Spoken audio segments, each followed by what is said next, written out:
So hi guys, welcome back to my to videos. तो इस video में दोस्तों डिस्कस करने वाले हैं यहाँ पर कुछ इंपॉर्टेंट कंपनीज को और उनसे रिलेटेड कुछ इंपॉर्टेंट अपडेट्स हैं जिसकी बात करेंगे इस वीडियो में। तो चलिए दोस्तों वीडियो की शुरुआत करते हैं। सबसे पहली कंपनी को डिस्कस करते हैं। पहली कंपनी का नाम है KPI green energy limited. But इसको डिस्कस करने से पहले दोस्तों, अगर आपने अभी तक चैनल को सब्सक्राइब नहीं किया है तो चैनल को सब्सक्राइब करके बेल आइकन को प्रेस कर लो ताकि आने वाली जितनी भी अपडेट्स हैं उन सभी अपडेट्स का भी नोटिफिकेशन आपको सबसे पहले मिल सके। तो चलिए दोस्तों वीडियो की शुरुआत करते हैं। सबसे पहले बात करते हैं केपीआई ग्रीन से रिलेटेड कुछ इंपॉर्टेंट अपडेट्स के बारे में।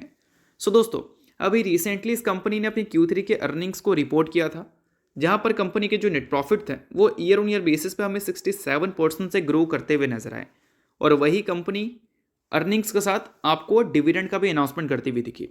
अब देखा जाए तो डिविडेंड का अमाउंट बहुत ज़्यादा छोटा है तो उसकी बात करना उतना ज़्यादा ज़रूरी नहीं है, बट इंपॉर्टेंट है कि कंपनी के अर्निंग्स अगर अच्छे हैं तो उस बेसिस पे स्टॉक कैसा रिएक्ट कर रहा है।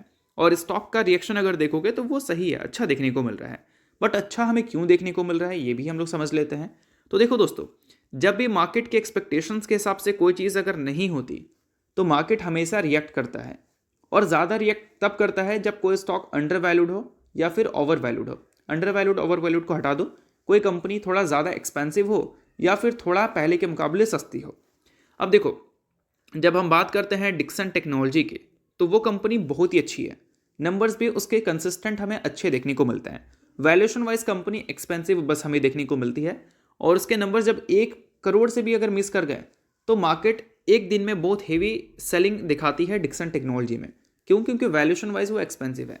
और वही जब हम बात करते हैं केपीआई ग्रीन की, तो इसका एक टाइम पे प्राइस टू अर्निंग मल्टीपल्स हमें 150 के आसपास देखने को मिलता था। अभी मार्केट में ह्यूज सेलिंग के बाद इसका प्राइस टू अर्निंग मल्टीपल्स करीब 40-50 के आसपास है। मतलब पहले के मुकाबले ये स्टॉक वैल्यूएशन वाइज थोड़ी सस्ती हो चुकी है। और यहाँ पर जब अर्निंग्स आपको अच्छे देखने को मिल जाते हैं तो फिर मार्केट आपको पॉजिटिव रिएक्ट करती हुई दिखती है इन सारी कंपनीज के ऊपर। सिर्फ ज़रूरी नहीं है कि केपीआई ग्रीन की ही बात हो रही है, और भी कंपनीज का एग्जाम्पल आप ले सकते हो जो कंपनी पहले के मुकाबले सस्ती है और नंबर्स उसके Q3 में कुछ ऐसे देखने को मिल गए हैं जैसा कि हमें केपीआई ग्रीन में देखने को मिला है। तो आई होप आपको समझ आ गया होगा कि तेजी का प्रॉपर रीज़न आपको क्या दिख रहा है इसके अर्निंग्स। और अर्निंग्स में सिर्फ बोल सकते हैं प्रॉफिट ही अच्छे नहीं है। अगर इसके रेवेन्यू की बात करें दोस्तों, तो वो भी 38.8% से हमें ग्रो करते हुए नजर आए हैं इस बार Q3 में। और इस वजह से पिछले कुछ टाइम में केपीआई ग्रीन का परफॉर्मेंस हमें अच्छी नजर आ रही है। तो चलिए दोस्तों डिस्कस करते हैं अगली कंपनी को, जिसका नाम है वीबीएल यानी कि वरुण बेवरेजेस लिमिटेड। अब वीबीएल से रिलेटेड कुछ इंपॉर्टेंट अपडेट्स की बात करें तो वीबीएल बजट के बाद बहुत ज़्यादा फोकस में हमें देखने को मिली थी, क्योंकि इस बार हमें 12 लाख तक की इनकम में कोई भी टैक्सेस देखने को नहीं मिलेगा।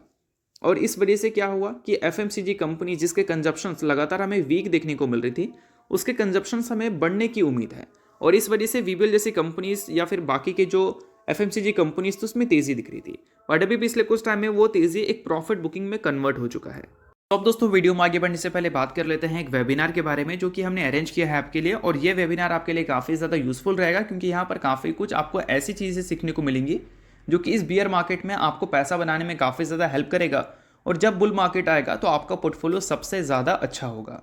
अब इससे पहले भी हमने वेबिनार अरेंज किया था, 3 से 4 हज़ार लोग उसको अटेंड भी किए थे, काफ़ी अच्छा हमें फीडबैक भी मिला। बट प्रॉब्लम यह था कि उस टाइम जितने भी लोग क्वेश्चंस कर रहे थे वो इतने ज़्यादा बल्क में थे कि सभी का रिप्लाई दे पाना काफ़ी ज़्यादा हमें मुश्किल हो रहा था। तो इस वजह से हमने डिसाइड किया है कि इस बार उतने सारे लोगों को इस वेबिनार में हम ऐड नहीं करेंगे, जिनको ज़रूरत होगी उन्हीं को हम ऐड करेंगे। तो इसके लिए सबसे पहले आप डेट देख सकते हो। डेट हमने रखा है 8 फरवरी सैटरडे का। टाइम आप देख सकते हैं 9:30 PM टू 11:55 PM। और इसका कॉस्ट रहने वाला है 499 का। कॉस्ट हमने इसलिए रखा है क्योंकि इससे पहले बहुत सारे लोग आ गए थे, सभी की रिप्लाई हम नहीं दे पा रहे थे। तो इस बार हम चाहते हैं कि उतने ज़्यादा लोग नहीं आए, जिनको ज़रूरत है उन्हीं की एंट्री हो, और जो उनकी क्वेरीज़ हैं उनके क्वेरीज़ को हम अच्छी तरह से क्लियर कर पाएँ। और इसके लिए हमने एक सपोर्ट ग्रुप भी रखा है 3 मंथ का। वहाँ पर आपको किसी भी तरह की क्वेरीज़ अगर होती हैं, मार्केट से रिलेटेड हो या टेक्निकल से रिलेटेड हो, तो डायरेक्टली अपनी क्वेरीज़ को आप डाल सकते हैं। उसको मैं पर्सनली शॉर्ट आउट करने की कोशिश करूँगा। अब सबसे इंपॉर्टेंट चीज़, इस वेबिनार में आप सीखने क्या वाले हो, तो इसके कंप्लीट डिटेल्स आप यहाँ पर देख सकते हैं। अभी सबसे इंपॉर्टेंट क्या है कि मार्केट में मैक्सिमम लोगों का पोर्टफोलियो 30 से 40% नीचे है। अब इसके पीछे का सबसे बड़ा रीज़न क्या है? रीज़न दोस्तों ये है कि काफ़ी सारे लोगों को पता ही नहीं है कि एक्चुअल में हमें एंट्री स्टॉक में कहाँ लेनी है, तो वो चीज़ मैं आपको समझाऊंगा। उसके अलावा एंट्री कहाँ नहीं लेनी है वो भी मैं आपको समझाऊंगा। और जब मार्केट गिरता है तो आपके पोर्टफोलियो में कम से कम लॉसेस हो, ये कैसे होगा ये भी मैं आपको समझाने की कोशिश करूंगा। उसके अलावा जो फंडामेंटल्स इंपॉर्टेंट चीज़ें होती हैं वो भी मैं आपको समझाने वाला हूँ, और साथ में मार्केट से पैसा कैसे बनाना होता है उसके भी काफ़ी सारे आपको फॉर्मूलाज देखने को मिलते हैं, वो भी मैं आपको सिखाने वाला हूँ। तो ये जो कंप्लीट डिटेल्स यहाँ पर दिख रही हैं, यही सारी डिटेल्स आपको मार्केट में एक सक्सेसफुल इन्वेस्टर और ट्रेडर बनने में हेल्प करती हैं। तो ये सारी चीज़ें अगर आप लेना चाहते हैं इस वेबिनार से, तो लिंक मैंने आपको अपने व्हाट्सएप का दे रखा है डिस्क्रिप्शन में और पिन कमेंट में। लिंक के थ्रू आकर अपनी क्वेरीज आप मुझसे डाल सकते हैं, मैं पर्सनली सारी डिटेल्स आपको वहाँ पर भेज दूंगा, जिसके थ्रू आप इस वेबिनार को ज्वाइन कर सकते हो। सो दोस्तों, ये सारी चीज़ें लाइक तेज़ी, प्रॉफिट बुकिंग तो मार्केट का पार्ट है, तो इसमें आप कुछ भी नहीं कर सकते। बट अगर हम बात करें वीबल के ग्रोथ की, लाइक पास्ट में इसने अर्निंग्स कैसे दिखाएं, तो वो काफ़ी ज़्यादा सही है। अगर पिछले 5 साल के प्रॉफिट ग्रोथ CAGR को देखोगे तो वो 47.3% है।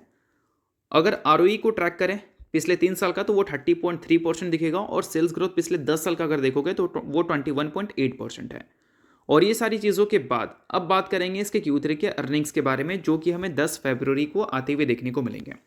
और Q3 के अर्निंग्स की अगर हम बात कर रहे हैं तो एक पॉइंट मैं आपको बता देना चाहूँगा कि इसके अर्निंग्स को जब भी आप देखो तो उसको Q1Q बेसिस पे जज मत करो, ठीक है, क्योंकि इसके अर्निंग्स आपको सीजनल वाइज अच्छे देखने को मिलते हैं और ख़राब देखने को मिलते हैं।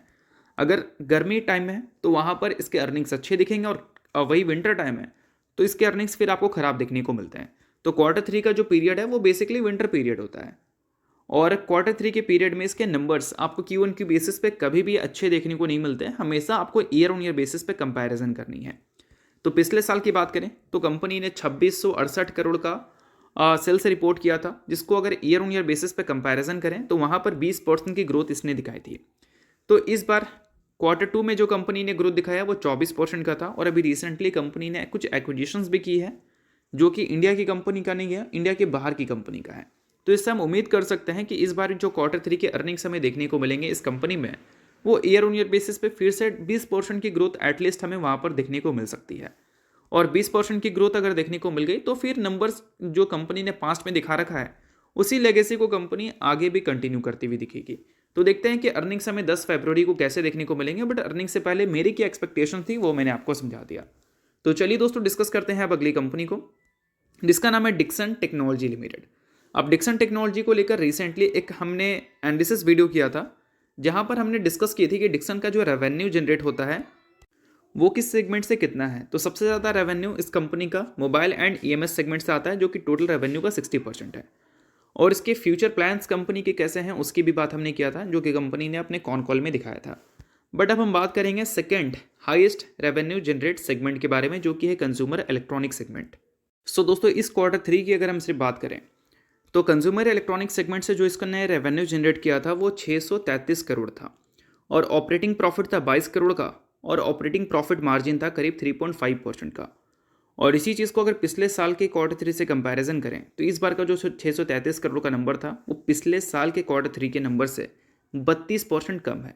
यानी कि इस बार कंपनी ने ईयर ऑन ईयर बेसिस पे डी ग्रोथ दिखाई है 32% का, और Q1Q बेसिस पे भी अगर नंबर्स देखोगे तो वो आपको 55% से डी ग्रोथ ही देखने को मिलेंगे। यानी कि पिछले क्वार्टर में जो इस सेगमेंट में कंपनी ने रेवेन्यू जनरेट किया था उससे इस बार 55% कम जनरेट किया है। तो इसके पीछे का क्या रीज़न हो सकता है?